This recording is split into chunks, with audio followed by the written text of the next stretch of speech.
Hello everyone, welcome to Virtua Vibes. We have new rules in place. Pierre has been daddying us with some new rules. Pierre, do you want to inform all of us, the audience, the new rules? Yeah, but that was a terrible pun and I don't appreciate it.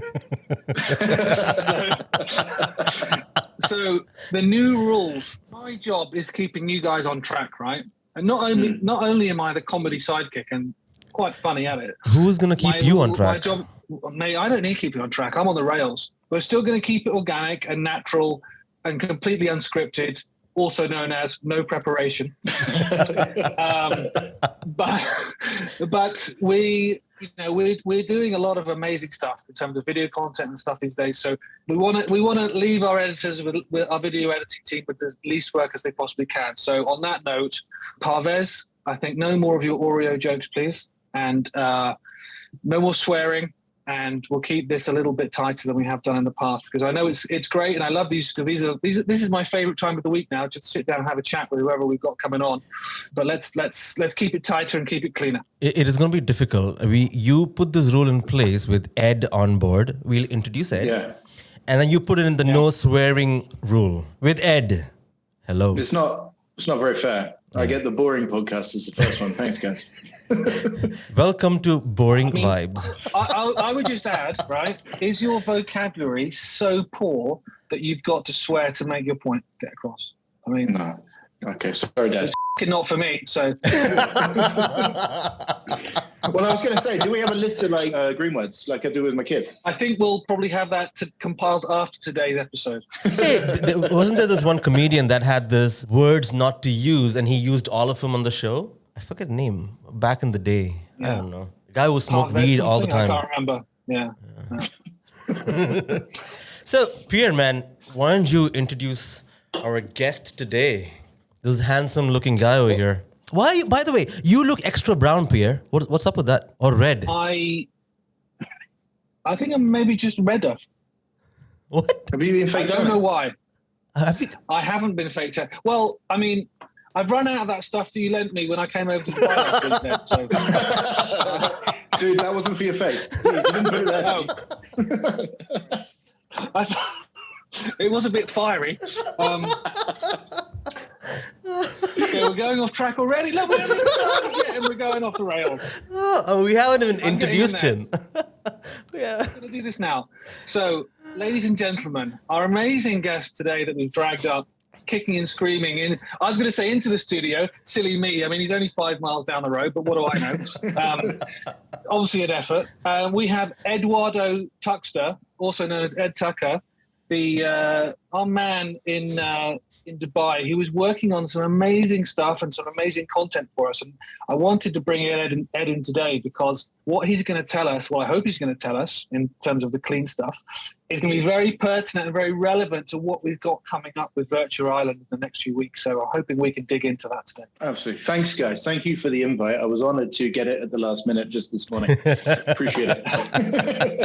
I actually asked him, hey, are you coming onto the pod today? Did Pierre invite you? He said, yeah, I think so. He did in the morning. It's earlier than most people, morning. I think. Yesterday morning, yeah. Right? No, fair enough. It was yesterday. I'll give you that. You can have that one. Yeah. Pierre, you changed your t-shirt as well. What's up with that, man? You were wearing something else before you came in. No, I was hot. That's probably why I'm looking red, because I was hot. I had a hoodie on. I took the hoodie off. I have to ask, man. Your eyebrow looks... What? Okay. I've never... It's like obvious now. What? Did you shaving? What? I can't believe... I'm actually shocked we're actually now having this discussion. All right. So I don't know what happened to it. The honest answer, right? All I know is a couple of years ago, it's my eldest daughter's birthday. We were out having dinner and we did some nice little pics of us having dinner, as you do. And we're looking back at the pictures in the evening and I was going, where the is my eyebrow gone? And I lost it that night at the pub. I don't know where it's gone. That's been 2 years. You had half an eyebrow. Yeah. Well, you say half an eyebrow. I feel like I'm being more efficient, more streamlined, because I think 2 eyebrows is excessive and unnecessary. And I think 1.5 is plenty. The other thing, I was telling Ed, I don't know why we're picking on you today, but I was telling Ed about how old you are. Keep going. And he was like, what the? You look super young for your age, man. I am young. I'm 23. Plus. How many times over? Look. But dude, man, you've had it easy. So good, man. Good on you. Good on you. So Ed, let's talk, move man. on. Yeah, Let's let's move talk on to about Ed. you, man. Let's We talk about wasted Ed. half a time talking about Pierre anyway. So one of the things we talk about, with our guests is what they used to do before they came to Virtua. How'd you get over here? What's your story, man? What's your background? How'd you end up in this? My background? How did you end up over here, talking to wonderful people like us?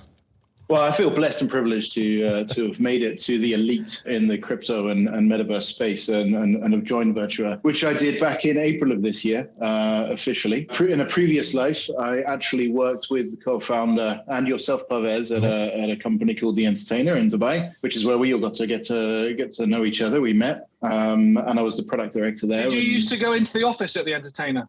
Unfortunately, that was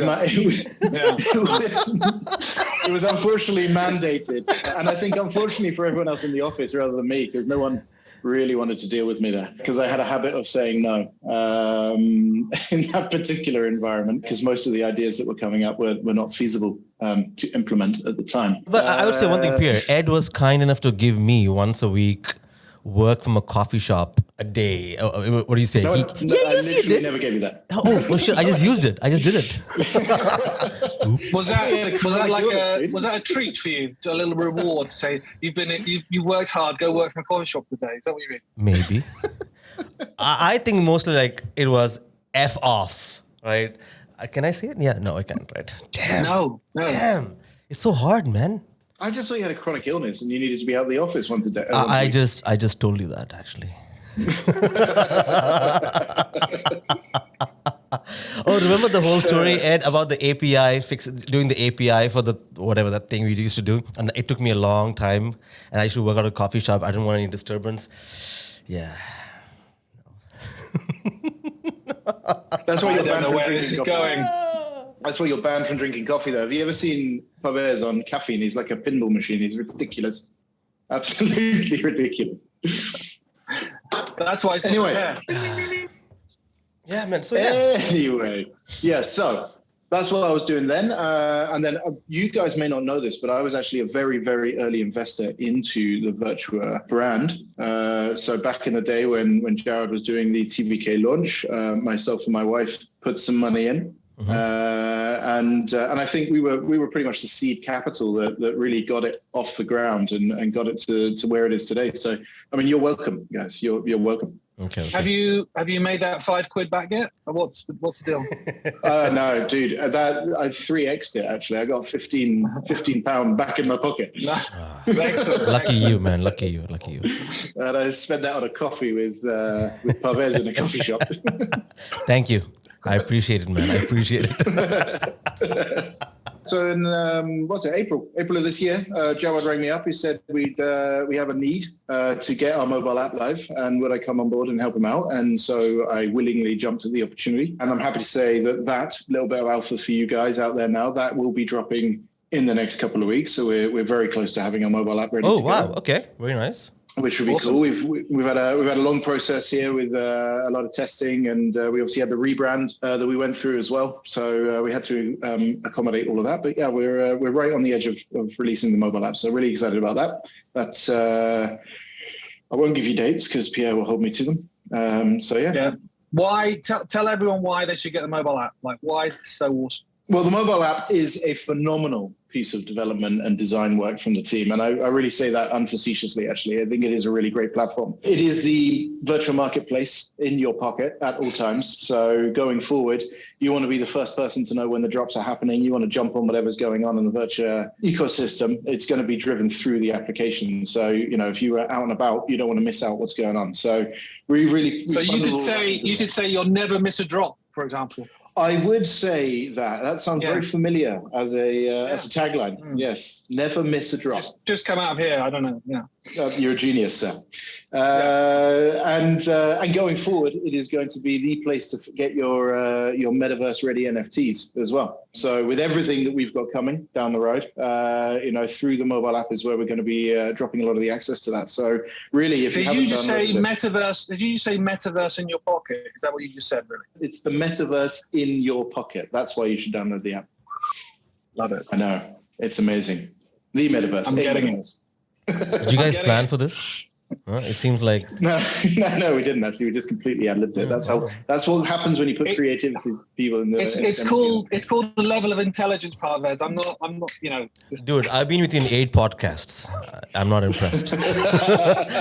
Okay, let's not go there. So mobile app, amazing. Yeah. Yeah. Sorry, Parves. What were you going to say? Sorry. Mobile app, amazing. But what's the other project? My favorite project, right now, all of ours, I think something exciting coming. And you know, Can I do an impression? Can I do an impression of what we're going to talk about? Go ahead. That's my monster. That's my monster impression.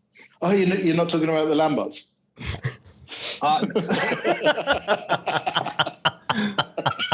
You know what? Oh, sorry. That's it. Different project. I don't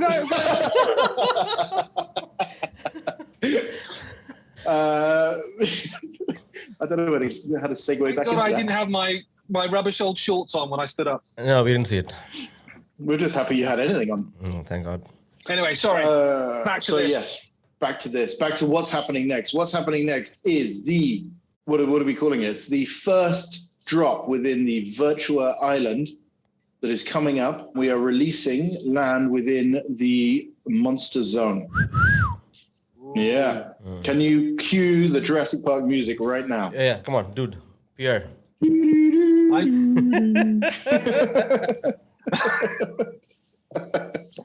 This is why he's not in the office, because he's busy watching Jurassic Park. Well, that's where inspiration comes from. Absolutely. Yeah. Ideas are everywhere. Yeah. We're not calling it Monster Park. No, we're not calling it Monsterverse. We're calling it Monster Zone. Okay. So, No, hang on. I don't know if this is a discussion for now, but I thought Monster Zone was the area. Monster Park is where the monsters will be, and you're buying on the Edge Zone, which is still within the Monster Zone. and that is why you're in marketing, because you clarify the details for us beautifully there. That you're absolutely right. There is the Monster Zone. There is the Edge Zone, or the Edge, where we're going to have the land plots and the land sales looking into the Monster Park. I will have a plot of land with a crib and seeing all sorts of crazy stuff happening from my crib. Yeah, well, there's quite a lot that's actually in that sentence that we haven't explained at all. So let's dig into that a little bit. But I'm in marketing and I need things simple. So I'm just trying to, in a way that it will excite me. Okay, I'll get my crayons out and I'll draw it quick. Thank you. So yes, there is going to be an edge. So Virtua Island on the top, let's say the northwestern edge of the island, there is an area that's going to be called the Monster Zone. And on the edge of that Monster Zone, there is going to be a selection of land plots that are available for purchase. And if you purchase a land plot, we will also be gifting you a monster crib. So you will automatically be able to claim a monster crib as well as part of your purchase of land on that plot. And if I don't want a monster crib, is there another crib I can get? Well, you will be given a starter crib, like a sort of a relatively standard design one for the Virtua Island, and you will be able to upgrade it with different looks and different themes as well to turn it more or less monstery, depending on how you fancy. And am I right in thinking that the different sizes of land plot I buy will differentiate the size of crib I get? And you've clearly been reading the wiki.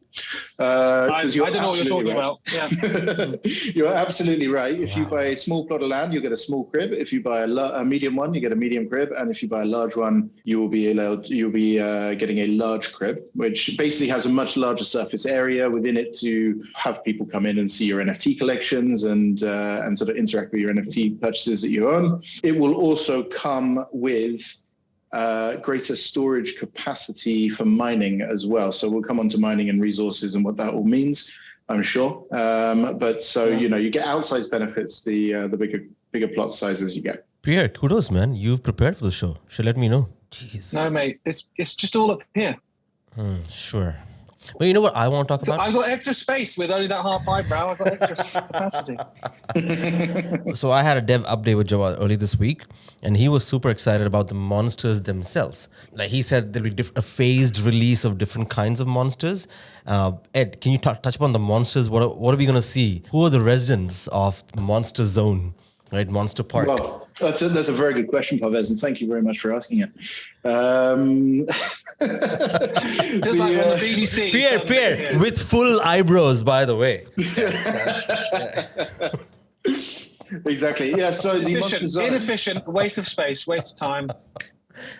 Why is it particularly the hard work growing eyebrows? Is that what the lack of efficiency or why is it inefficient? Look, I'll tell you this. Shall we get it out of the way? I'll just tell you the story, right? When I was little, right? I'm one of three brothers, the youngest brother. So I used to get, Punched. Punched a lot.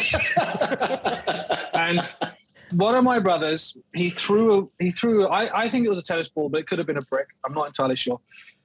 Flying at me, I, with my ninja-like cat reactions, dived out of the way to avoid this brick or something, straight into a massive plant pot of my mother's, right? So I smashed the plant pot, and sort of as I pulled my head out of the mud and the plants all over my face, I cut this bit here, and I can only imagine that's why after all those years, it's decided to give up on me. You came from an abusive home, man. I'm so sorry to hear that. Yeah, it was tough. It was tough. It's amazing I turned out as well as I did, to be fair. Well, I mean, the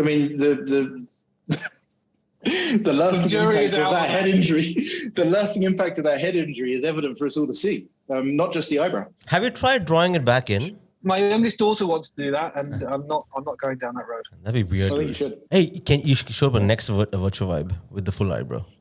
Maybe I'll just wear some comedy glasses with a funny nose and a mustache. How about that? I'd love that. Let's go back into monsters, Ed.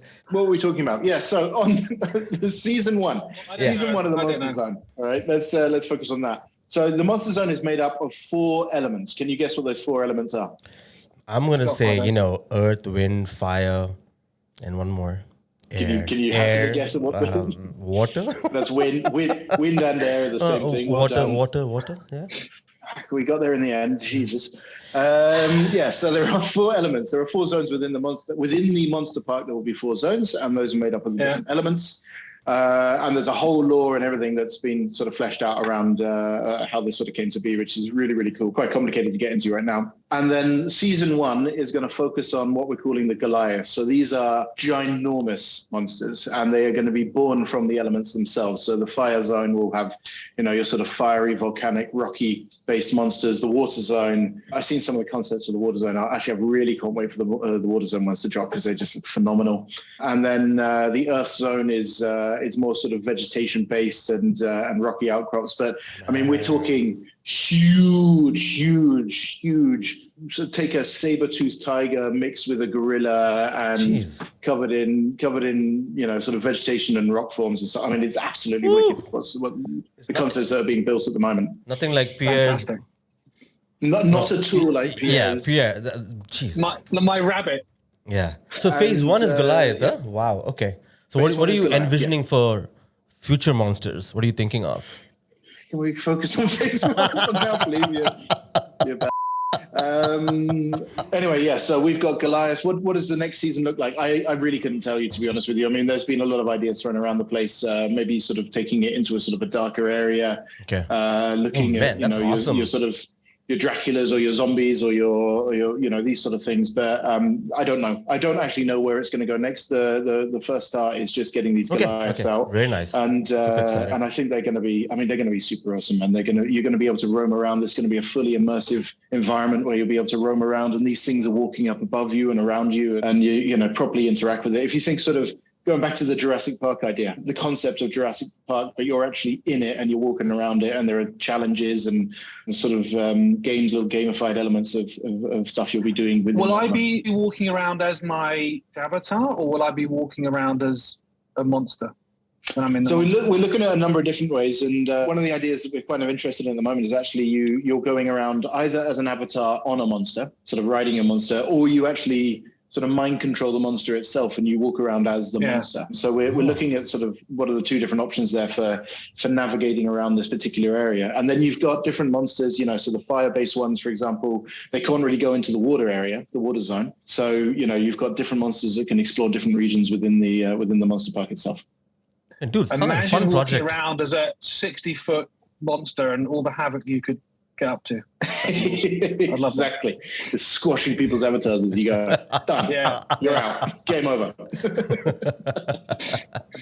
So so that's fun project, Ed. Fun. It's really cool. I think it's going to be really cool. I mean, it's the first part of Virtua Island. There's obviously a number of different zones and parts of Virtua Island as well, and Monster Zone fits within that lore. So I'm not going to drop any further alpha for you guys at this particular moment in time. Because you said drop, I want to ask another question. I overheard one of the resource names could be plutonium poo.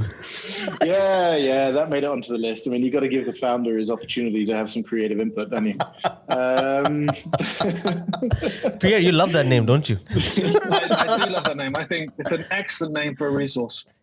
So, I mean, you've actually got it. Well, actually, guys, I want to see you market that. You've got it wrong. It's not a resource. It's a relic. So get right. So there are on your land plot. Let's just be very clear. On your land plot, you've got resources, and those resources are elements that are assigned to the land that you own. And you, as an owner of that land, will be able to mine that resource and then use it to craft certain items, either for further enhanced gameplay, or just decking out your crib with furniture and other items. And so there's a lot of utility based around the sort of the mining and the crafting of the resources. The relics are something different. The relics are items of which are very, very limited. So the resources they sort of generate on a regular basis, so you'll always be able to mine. The speed at which you mine and the capacity of what you can mine, there are some rules around that. But let's just assume for now that resources are kind of an always-on thing. The relics are one of a kind. They're one-offs. Once they're gone, they're gone. And they're very sparsely located around either your individual land plot, if you're lucky, or within the gameplay, within the monster park itself. And you will be able to go and forage and find these relics and claim them. And those relics themselves will be NFTs that you can own in your own collection, or you can combine with other resources or items you've crafted to superpower them or supercharge them and create even additional items with additional rarity or additional utility. And so plutonium poo, that's actually being touted as a relic, not a resource. Okay. You don't just have monsters all over your land the whole time. Sorry, that's another red word. It's another red word. No, I don't think so. Come on, Pierre. I've got a stalker. Come on, Pierre. Come on. That's two for me, one for Pierre's, and none for Dad. Now, the other thing we were going to talk about at the top, but we were saving it, was landbots. So landbots are a key part of the Virtua Prime environment. So all landowners will be have the ability to interact with landbots and non-landowners as well. We have a set number of landbots which have different attributes or different primary skills. And owning those landbots allow you to then interact with your land or interact with the gameplay and further enhance your experience within Virtua Prime. And so the first set of landbots that we're going to be dropping are actually the miner bots. And so what these miner bots will allow you to do is increase the resource emission, increase the speed with which you can actually mine resources from your land. Or if you don't own land within the public land spaces, you will be able to use the miner bots to mine from those land plots as well, which will then increase the speed with which you can get your resources, which allows you to then faster craft the items that you wish to either sell on the marketplace or trade the resources out for other resources that you might not be able to find on your land, or obviously create the items and put into your crib and into your space. So landbots, and that's just the miner bot. So that's the first one we're going to be dropping. And not only do they have awesome utility within the game itself, but they're actually just really, really cool artwork. They're seriously awesome looking things, and it's a generative drop, so no two miner bots look the same. And I think the land bot element to the gameplay is really going to bring this whole thing alive and tied all together. I'm looking forward to those coming out. Very nice. Right. We put the images out, haven't we, Pierre? Right? People have seen it. I think so. I don't think we have yet. Okay, there's a couple of them on the... this time next week we might have. On the Cardano one, I think. I'm not sure. I think there was some pictures of what they might look like on the Cardano land sale page when we first released that. So people have a rough idea of what the Cardano ones are going to look like. But Fantastic. Very nice, man. I mean, it's almost like we thought about it. The whole thing's all planned out and it all interacts nicely together. I know, right? I mean, we go by so this unlike podcast. you, Ed. I don't know. I don't know who this Ed is. No, well, actually, nor do I. This is all the guys that work really hard. I'm just the face. And I think this is the first time we've actually had someone come and explain stuff to us, Pierre, right? Otherwise, it's just all over the place. Usually it's just half an hour of giving each other abuse, and, which I love, except when it's me, I don't like it, but other people, it's fantastic. Well, we can turn on Parves. I worked with Parves for many years before this. And I was his most the best employee. No, we always ask people, what do they do in their spare time? Like, you work and what do you do, downtime? Ed is all about the meat. Ed, you should explain that. I'm not going to explain it, right? Yeah, I think that needs quick clarification. And cut. That was it. No, so during lockdown, during COVID, I got to spend a lot of time with my family and created. No, lockdown's over, right? You can come out. No one told me. Anyway, continue. I started finding excuses to be outside and picked up barbecuing in a major way. So that's what I do in my spare time. I grill, I smoke a lot of meat, I feed my friends and family, and you two have both been around at Casa del Tucker to enjoy some of my finely smoked meat. That stuff you showed me last week that you were doing looked phenomenal. I was, to be honest, a little upset I didn't get an invite over. Well, it's always an open invite for you, Per. You know that. Anytime. Mi casa, su casa. Fly all the way from the UK, man. Fly all the way from the UK. But I got my new book here, actually. You guys should. Can you read that one? Yeah, Guerrilla Tacos. Yeah. Guerrilla Tacos. I got this as a Christmas present for my wife, and it turned up 2 months early, and I've been reading it, and it's excellent. So by the time it comes to Christmas, she's going to really... It's going to be well thumbed. It's going to be, it'll be dog-eared with food stains all over it. Food stains all over it. I'll just wrap it under the tree. Ed, when you started, you only had one grill, right? I remember your wife was saying, oh, we have to spend some money to get another one, or you wanted one, and she said, I don't know.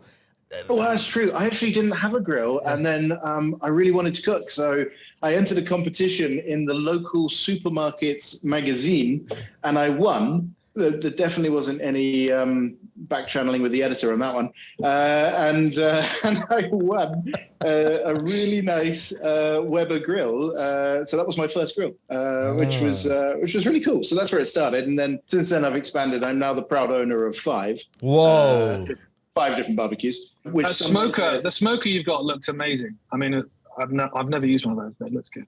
The offset smoker, because I got a couple now, but the offset smoker. Oh, sorry, yeah, the newest one that you sent pictures about when we were working. That was the Kamado, yeah, and that's like a big dinosaur egg. Actually, we should use that as a relic in the Monster Zone. Don't give ideas, please. Okay. Sorry, yeah, I'm not the creative guy. Sorry, I'll just make sure it all happens. I won't come up with any ideas myself. Anyway, yeah, so that thing is absolutely phenomenal. And I tell you what I did last night, and you guys would have been very happy with it. I had a 2 chicken on a rotisserie on a spit. Uh-huh. And it'd been marinating in smoked habanero and pineapple marinade that I'd made a couple of days before. Man. And then we pulled that, and we had that with homemade flour tortillas called gorditas, big fat ones, with a slaw, a mango salsa, and some habanero pineapple sauce on top. I'm hungry. I just had it for lunch as well. You made the tortilla as well? Yeah, I made the whole thing. Oh man, Jesus. Yeah, I made the whole thing. I didn't make the chicken. I bought the chicken. So slack. I didn't actually make the chicken, but I marinated the chicken and then I cooked the chicken. Dude. But yeah, man, it was awesome. We eat well in this house. Last Friday, I went out with a few of our older colleagues from The Entertainer, right? And I met Dan, and he talked about, I think he came to your house a couple of times, many times, and he was like, oh, Ed's the best griller, his food is amazing. I said, you're lucky you have invites. So yeah. Hint. You're such a couple of bitches. I got a pity invite. Yeah, Pierre, when I go over, he's like, yo, I got some chips. Yeah, from Spinneys. You want that? That's what I get. Right? Do you really want to get into the things that we don't know about you, Parves? No. We leave it at best employee, and that's it. I think, Ed, Ed, if you could give me a few little tidbits for next week's pod, right? Yeah. I mean, and then I can randomly drop those into conversation as we move along. Onto the, you mean how he grills and stuff? No. We're talking about the rental children that you turn up with at parties. They definitely aren't your kids. And ladies and gentlemen, this is the end of Virtua Vibes with Ed. Thank you for your participation. It was lovely. Thank you, Ed, for Monster Poo and Cardano. Actually, bots. wasn't my Monster Poo. It was Pierre's Monster Poo. I have nothing to do with Monster Poo. But it is that time. We should like to wrap this baby up. It's fun, man. It was fun. It was a good pod. Learned a lot. Talked a bit. Found out the story behind your eyebrow and that you're actually 60 years old as well. And you look That's my key takeaway from this week, actually. Yeah. Can you believe that? Yes. You look like you're, 30. I'm 30. That's why, man. Maybe we can use your eyebrow as a relic in the Monster Zone as well. Oh, wait, no, that could be a game. Find half an eyebrow. Find Pierre's eyebrow. Dude. Man, we are so creative. Eduardo, it's been an absolute pleasure. You're never welcome back. Parves, I'm going to dig up some stuff on you, my friend, and No. dropping it. You cannot. You cannot. Dropping it like little grenades as we go through this Ed, Vibes. We've known series. each other way far. I mean, come on, man. Pierre's like a few months. Hey, do you know, by the way, that Pierre, I interviewed with Ed. So Ed, it was my former boss, manager.